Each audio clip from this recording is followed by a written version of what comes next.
good. Showing that you were showing deception. Deception means that you're trying to deceive. You're not being truthful. I am. I brought this in here to show you.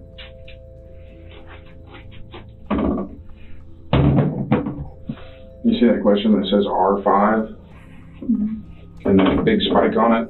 Mm-hmm. That's where you were telling us a lie. You were lying to me when I asked you in the test, were you present when he was attacked? Not when he was killed. But attacked, maybe, not killed.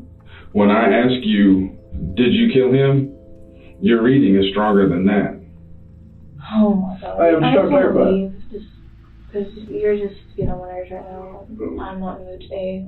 Well, I really don't give a shit if you're in the mood or not. Of course you don't. All right? You're a rude person. I'm not a rude person. Yes, you are. You're a rude, cold, heartless murderer. That's what you are. No, I'm not.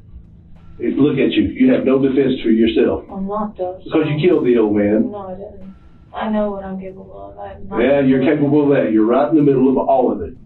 Mm-hmm. And why you don't think you think you're so tough? I told y'all what happened. You ain't told us nothing. You make up everything to point the finger at everybody else. But I don't.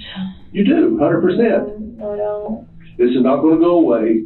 This is not going to quit. Okay. You're going to keep having your little nightmares that you have, and I hope you do for the rest of your fucking life. Taylor would never formally confess during the rest of the interrogation, continuing to point fingers, blame others, sometimes being completely imaginary people, and playing the victim.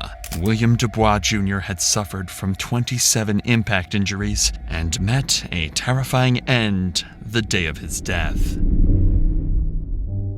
The hair sample found in William's hand was eventually matched to the hair of Taylor's, adding one final cherry on top to help convict her. Detectives ultimately believed Elkins was responsible. Although she didn't confess to the cops, she allegedly made a confession during her incarceration.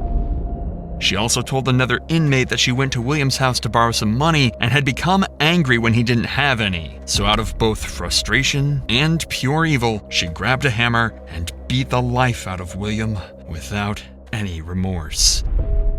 Taylor's grandfather, Denton Stringer, was initially investigated as a potential suspect. However, with no solid evidence connecting him to William's murder or Taylor's involvement, authorities ruled him out. As for Joseph Rogers and Sean, they were both cleared of any involvement in William's death. The two had nothing to do with the crime whatsoever, and were simply scapegoats for Taylor to point fingers at.